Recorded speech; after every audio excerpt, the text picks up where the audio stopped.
같은 본문을 가지고 또 같은 제목을 가지고 한번 설교를 해드려도 되는데 1부, 2부 따로 설교를 정한 이유는 제가 형님에게 물었습니다. 1부 예배에 오시는 분들은 주로 어떤 분들이신가 해서 물어보니까 교사 선생님들이 좀 많이 오신다 해서 사실은 좀 별나게 또 따로 준비를 했습니다. 하나님 앞에 전도사로 또 목회자로 부르심을 받으면서 교회가 얼마나 중요한가를 계속 배우고 있습니다. 교회가 중요하다는 것을 배울 뿐만 아니라 교회 안에 그렇다면 한 분 한 분 다 중요하지만 그 중에서도 더 중요한 분들을 꼽으라면 목회자와 교사들입니다. 목회자들이 좀 목사가 되어서 잘나서 그런 것이 아니고요. 목회자와 교사들이 왜 중요한가? 그것은 하나님의 말씀을 전하는 사명을 가지고 있기 때문에 그렇습니다. 그러므로 저는 지금도 담임 목사이지만 일주일에 한 번씩 저희 교회가 지금은 한 70명 정도 나옵니다. 그런데 교사 선생님들, 청년들은 제가 일주일에 꼭 한 번씩 만나서 성경을 가르칩니다. 왜냐? 교회가 하나님의 말씀을 전하고 가르치는 이 사명이 얼마나 중요한지 정말 하나님께서 우리에게 주신 사명이기 때문에 그렇습니다. 그래서 오늘 이사야 히스기야의 이야기를 통해서 오늘 우리 사랑하는 교사 선생님들, 이 한국인 교회 안에 우리 목사님을 중심으로 우리 교사 선생님들이 영적으로 깨어있고 하나님의 말씀을 잘 전할 수 있는 사명이 있다는 것을 꼭 기억하시고 그 하나님 앞에 많은 영광 돌려드리시기를 바랍니다. 오전 9시에 이렇게 많은 분들이 나오신다고 하는 것은 보통 일이 아닙니다. 너무 좋은 것 같고요. 또 부족한 저에게 말씀을 전할 수 있는 기회를 주셔서 너무나 감사를 드립니다. 오늘 제목을 보게 되면 믿음의 소중함이다. 하나님을 모르는 세상 사람들이 가장 소중히 여기는 것은 뭘까요? 다 알지만 표현하기에는 좀 어색한 단어죠. 돈입니다. 돈. 마음과 뜻과 정성을 다하여 우리는 뭐를 좋아해요? 돈을 좋아합니다. 하나님을 믿지 않는 사람들이 가장 소중히 여기는 것이 돈입니다. 물질입니다. 요즘 시대가 하도 험악해서 물질 때문에 심지어 부모님을 죽이고 자녀들까지 버려지는 그런 일들이 일어나고 있습니다. 왜? 물질이 중요하기 때문에 그렇습니다. 그렇다면 하나님을 믿지 않는 사람들이 가장 소중히 여기는 것이 물질이라면 하나님을 믿는 하나님의 백성들이 무엇을 가장 소중히 여길까요? 돈입니까? 아니면 믿음입니까?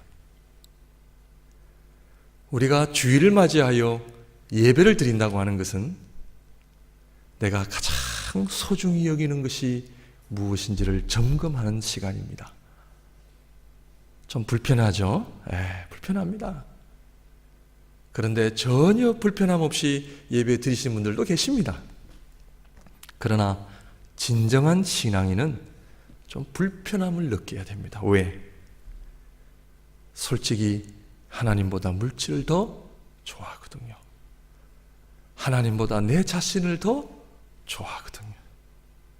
그런데 성경은 하나님을 사랑하라. 어떻게 사랑하라? 마음과 뜻과 정성을 다하여. 신명기 6장 4절을 보게 되면 힘써 여호와를 사랑해라. 힘써라는 이 말은요, 내 모든 것을 다 들여서 사랑해라. 그런데 물질은 우리가 힘써 돈을 벌지만 하나님을 사랑하는 일에는 하면 하고 안 하면 안 하고 그렇다는 거죠. 그래서 오늘 이 아침에도 내가 가장 소중히 여기는 것이 뭔가? 하나님인가? 믿음인가? 물질인가? 우리 한국인교회의 모든 성도님들이 믿음을 가장 소중히 여기시는 그런 삶을 살아가시기를 주님의 이름으로 축원드립니다. 38장을 보게 되면은 1절 말씀 봅니다. 그때에 히스기야가 병들어 죽게 되니, 그때에, 성경을 보실 때에 가끔 우리가 좀 아텐시온을 해야 될 단어들이 있습니다. 그때에, 저와 여러분들이 평상시에 누군가 말을 할 때도 아주 중요한 단어가 사용되어지곤 합니다. 내가 너를 참 사랑해. 그런데, 이 그런데라는 말을 쓰면 그 뒤에 말을 듣고 싶어요? 안 듣고 싶어요? 듣고 싶어요. 지난번에 내가 참 그 일은 내가 잘못했어. 사과해. 용서해줘. 미안해. 다시는 안 그럴게. 그런데, 그러면 궁금해요? 안 궁금해요? 궁금한 거예요. 그때에, 그때는 어떤 때냐? 여러 가지를 사실은 포함하고 있습니다. 먼저 그때라는 이 말의 첫 번째 의미는 뭐냐면, 히스기야의 아버지 아하스 왕은 악한 왕이었습니다. 그리고 히스기야 왕의 아들이었던 므낫세 왕도 엄청난 악한 왕이었습니다.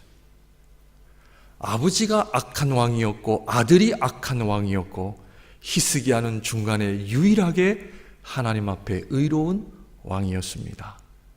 아버지가 악하고 아들이 악했다고 하는 것은 그 사회가 얼마나 악했는지를 우리에게 보여줍니다.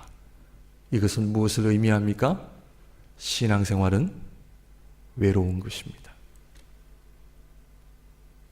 신앙생활은 하기가 어렵다는 겁니다.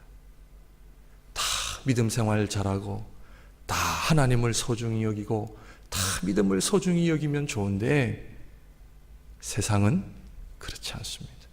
가장 가까이 내 마음을 알아줄 그 아버지, 가장 그래도 나를 위로해주고 나에게 힘을 줄 수 있는 그 아버지가 악한 왕이었어요. 외로웠어요.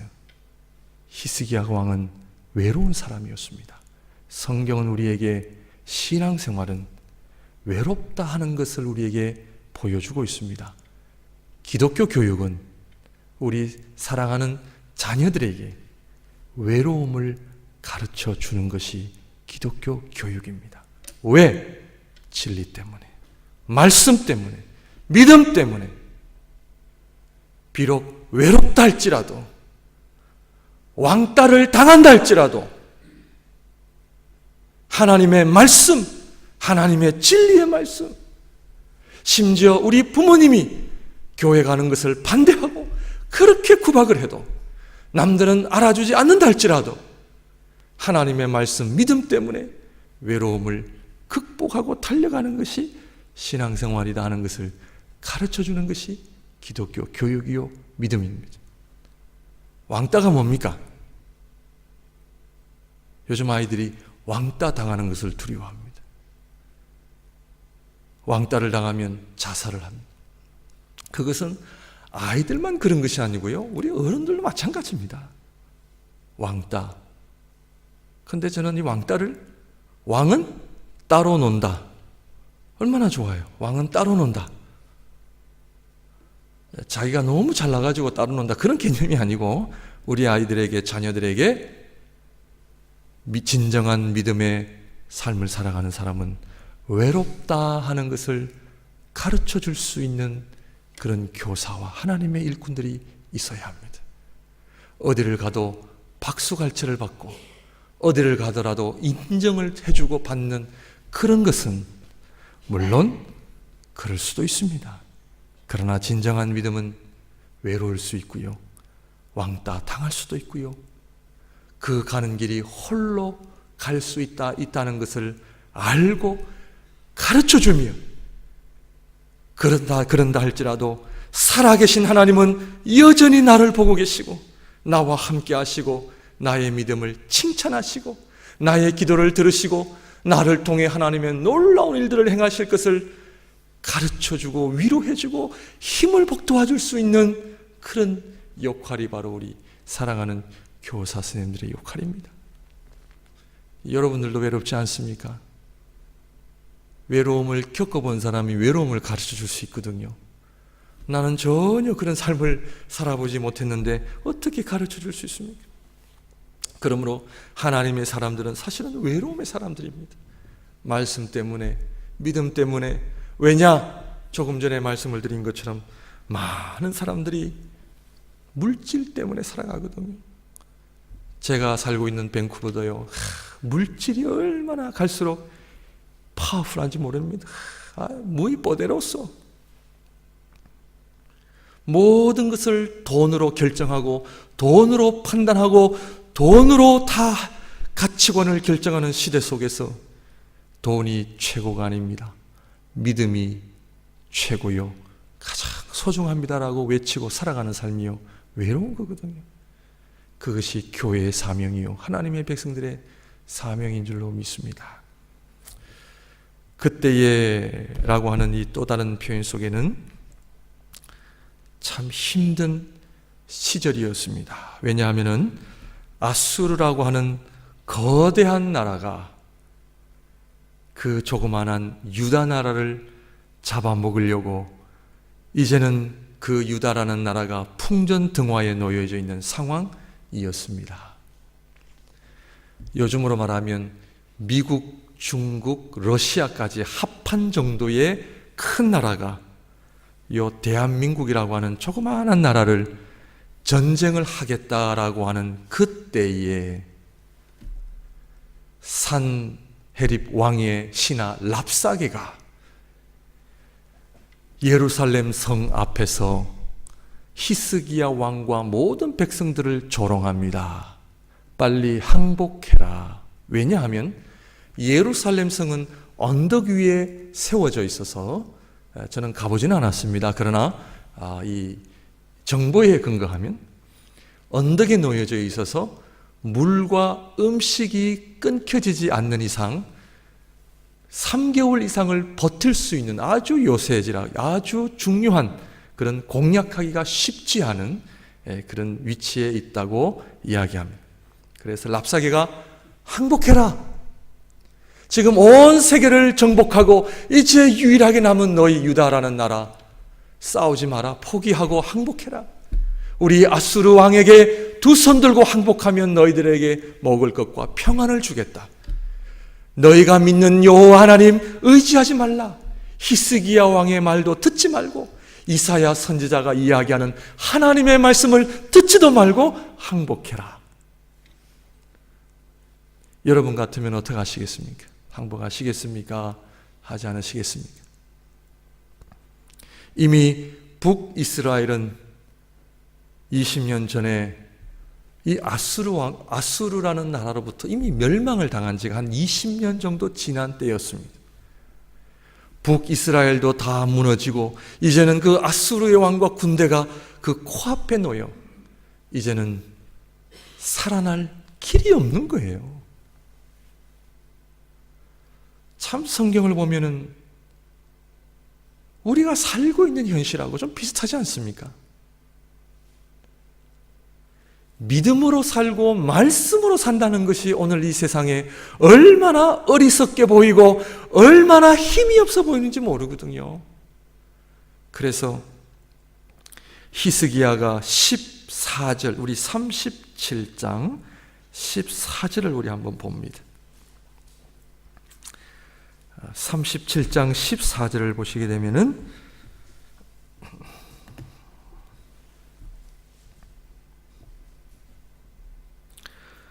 히스기야가 그 사자들의 손에서 글을 받아보고 여호와의 전에 올라가서 그 글을 여호와 앞에 펴놓고 여호와께 기도하여 이르되 그룹 사이에 계신 이스라엘 하나님 만군의 여호와여 주는 천하만국의 유일하신 하나님이시라. 주께서 천지를 만드셨나이다. 여호와여 귀를 기울여 들으시옵소서. 여호와여 눈을 뜨고 보시옵소서. 산헤립이 사람을 보내어 살아계시는 하나님을 회방한 모든 말을 들으시옵소서. 여호와여 아수르 왕들이 과연 열국과 그들의 땅을 황폐하게 하였고 그들의 신들을 불에 던졌사오나 그들은 신이 아니라 사람의 손으로 만든 것일 뿐이요 나무와 돌이라 그러므로 멸망을 당하였나이다. 우리 하나님 여호와여, 이제 우리를 그의 손에서 구원하사 천하만국이 주만이 여호와이신 줄을 알게 하옵소서 하니라. 히스기야의 기도가 뭡니까? 산헤립이 모든 나라들을 정복하고 그 나라들을 섬긴 신들까지도 다 무너뜨리고 이제는 우리나라를 잡아먹으려고 지금 우리 코앞에 나와 있는데 하나님은 누구십니까? 하나님만이 하나님이십니다. 그 기도를 드리고 있는 거예요. 좀 다른 말로 제가 설명을 드리면 여호와 하나님만이 진정한 하나님이시요 천지를 만드신 하나님이시요 유일하신 진정한 하나님이신데요, 저 아수르 왕이 안 그렇다고 하는데요. 그 얘기입니다. 지금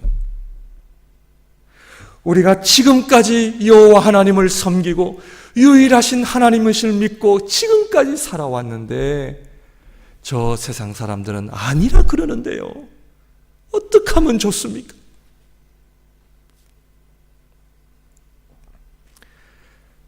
지금 히스기야 왕과 유다라는 나라가 온 세계를 정복한 상황이면 당연히 이해가 되어지죠. 그죠? 당연히 이해가 되어지죠. 그러나 지금 이 상황은 아수르라는 거대한 나라가 온 세계를 정복하고 이제는 그 정말 조그마한 유다 나라를 들어오기 위하여 침공하기 위하여 나온 그 상황 속에 히스기야의 기도는 누가 하나님이십니까?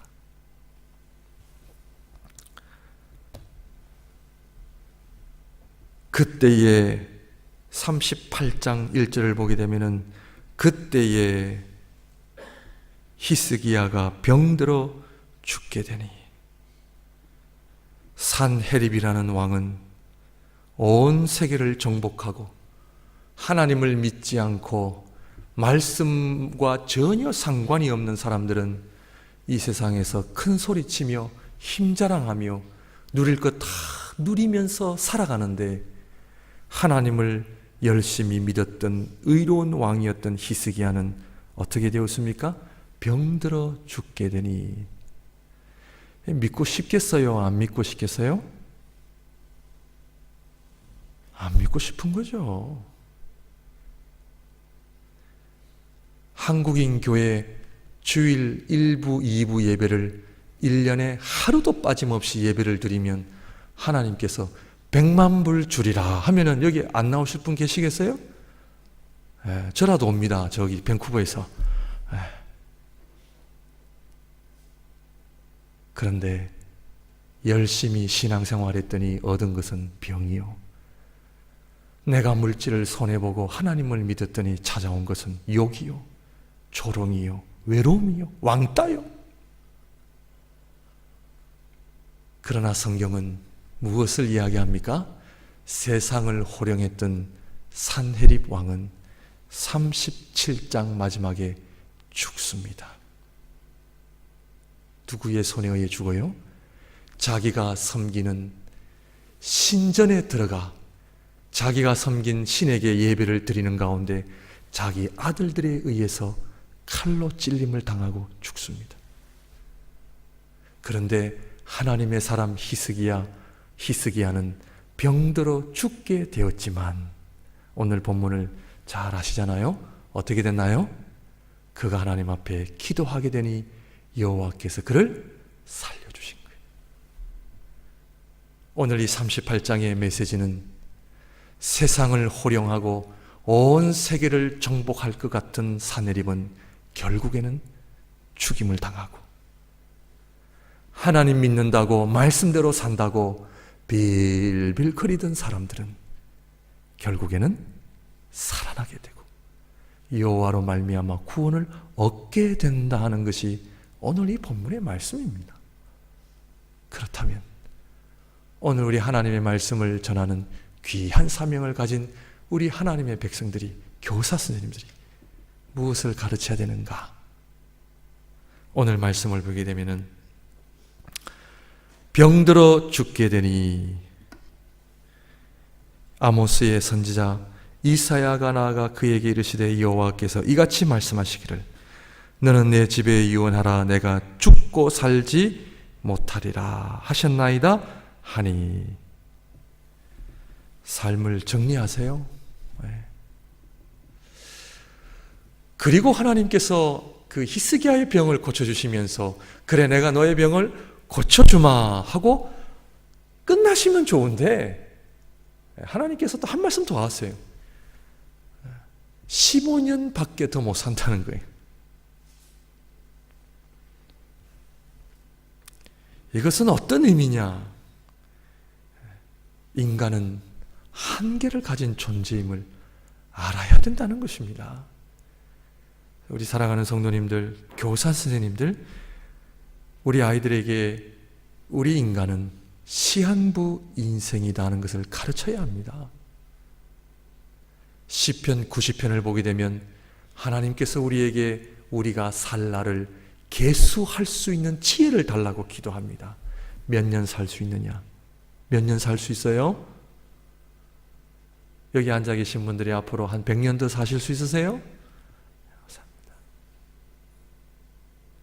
우리가 몇 년 더 살 수 있는가 계수할 수 있는 지혜, 그거를 통해서 하나님 앞에 우리 인간은 잘난 존재가 아니라 인간입니다. 제가 여기 부에노스아이레스에 와 있는 동안에 저랑 가깝게 지냈던 집사님 가정에서 어려운 일이 일어났습니다.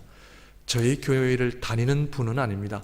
저희 교회를 다니시는 집사님 가정이라면 제가 지금 오늘 말씀을 전하지 못했을 뻔했습니다. 왜냐하면 장례 때문에 제가 다시 밴쿠버로 돌아갔어야만 했는데 참 그냥 카톡으로만 좀 그런 슬픔을 함께 나누었는데 17살 학생입니다.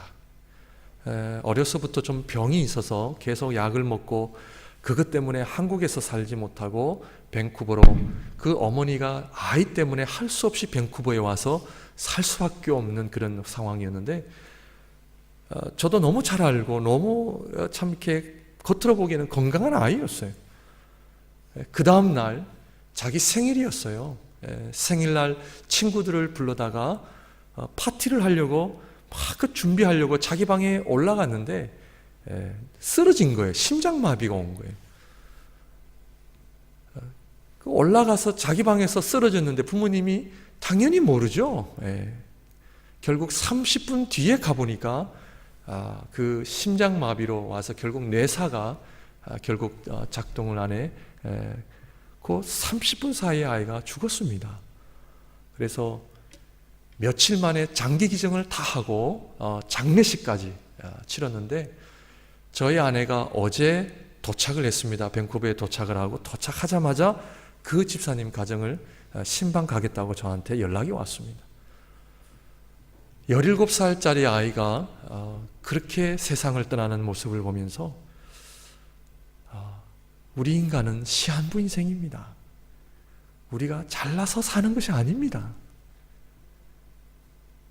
하나님께서 오늘 아침에도 우리에게 호흡을 주시고 생명을 주셨기 때문에 살아가는 거지, 우리가 좋은 것 먹고 좋은 약을 먹어서 오래 사는 것이 아닙니다.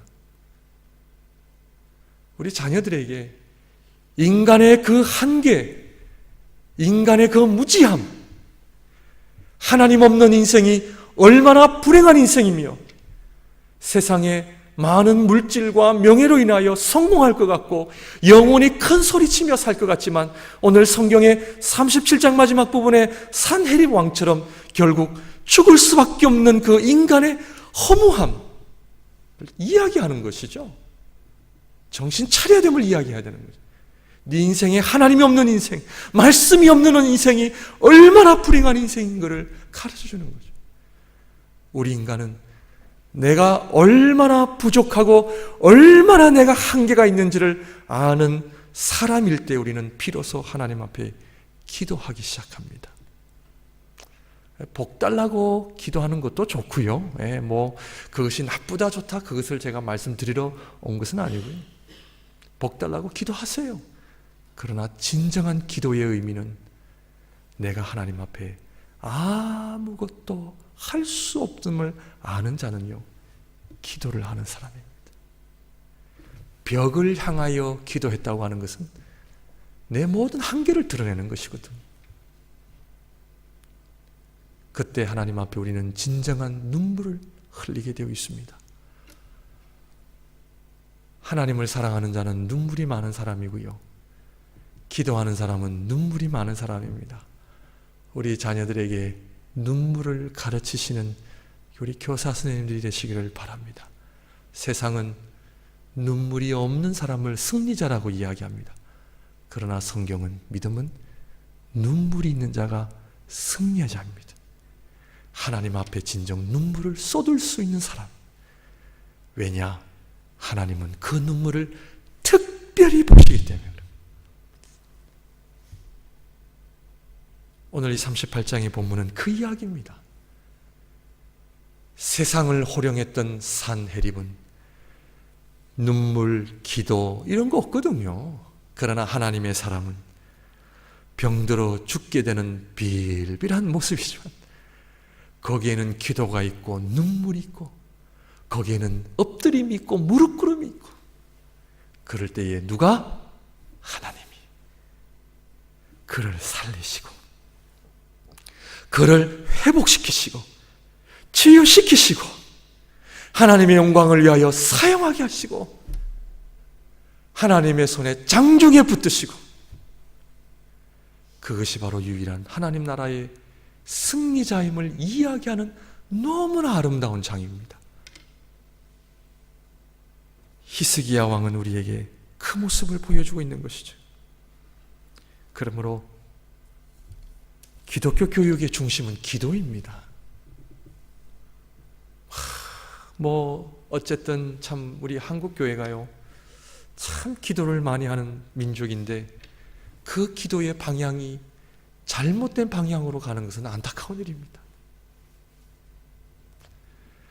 오늘 저와 여러분들의 사명은 하나님의 말씀을 통해 우리의 기도 방향이 복달라는 그런 기도에서 우리가 좀 방향을 틀어서 믿음으로 산다는 것이 얼마나 어렵고 힘든 것인가를 아는 사람은 기도하거든요. 하늘로부터 내려오는 은혜와 하늘로부터 내려오는 능력과 지혜가 아니고서는 물질의 힘으로 온 세상을 지배하는 이 세상 속에 믿음을 가지고 말씀을 붙잡고 산다는 것이 얼마나 어렵다는 것을 아는 사람은 하나님 앞에 기도할 수밖에 없는 거거든요. 하나님, 오늘도 나에게 힘 주셔서 이 외로운 길을 걸어갑니다. 말씀 붙잡고 갑니다. 하나님 바라보고 갑니다. 하나님, 나와 동행하여 주시고 위로하여 주시옵소서. 사람들의 위로와 사람들의 칭찬은 아무것도 아니거든요. 나에게는 의미가 없거든요. 주님이 주시는 그 기쁨, 주님이 주시는 그 은혜, 그것만 가지고 나아갈 때에 내 힘 가지고는 안 되기 때문에 기도하는 것입니다. 눈물이 나오는 거죠. 하늘을 향하여 엎드리는 것이죠. 그럴 때에 하나님께서 주시는 은혜와 힘과 그 하나님의 귀한 손길을 가지고 이 세상 사람들이 알 수 없는 놀라운 믿음의 비밀, 하나님은 살아계시는구나, 하나님만이 진정한 하나님이시구나, 물질 아니야. 그것이 오늘날 하나님께서 우리에게 바라시는 믿음의 모습인지도 모르겠습니다. 그래서 물질, 저도요 사람인데요 왜 물질을 안 좋아하겠어요? 저도 사람인데 왜 여러분들이 좋아하는 것을 목사라해서 안 좋아하겠어요?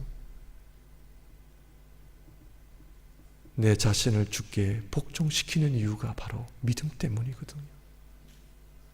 왜냐? 정말 하나님은 유일하신 하나님이시기 때문에 그런 거거든요. 여호와 하나님은 살아계시기 때문에. 그래서 우리가 까불면 안 됩니다. 까불면 안 돼. 이 아수르 왕이 얼마나 하나님 앞에 까불었고 망언을 했습니까? 얼마나 조롱을 했습니까? 오늘날 하나님을 모르는 사람들이 하나님을 모르는 사람들이 하나님을 조롱하고 하나님 앞에 까부는 것은 그건 할 수 없는 일이잖아요. 그러나 하나님의 백성들은 그렇게 해서는 안 되죠. 여호와 하나님을 경외하고 하나님을 사랑하고 유일하신 하나님을 간증하고 그것을 알고 따라가는 자. 사랑하는 성도님들, 믿음 때문에 외로움을 당하십니까? 말씀 붙잡고 살아갈 때에 힘들고 어려우십니까? 오늘 히스기야의 기도를 들으시고 히스기야를 회복하신 하나님의 은혜의 손길을 경험하셔서 물질이 다라고 이야기하는 세상 속에 그것이 아니라 믿음이, 말씀이, 여호와의 영광이 내 인생의 가장 소중함을 경험하실 뿐만 아니라 우리 사랑하는 자녀들에게 그래, 믿음 생활은 외로울 수 있고 왕따 당할 수 있어. 그러나 하나님만을 바라보며 승리하며 나갈 수 있도록 격려하고 잘 이끌어주시는 주님의 귀한 교사 선생님들이 또 성도님들이 되시기를 바랍니다. 기도하겠습니다.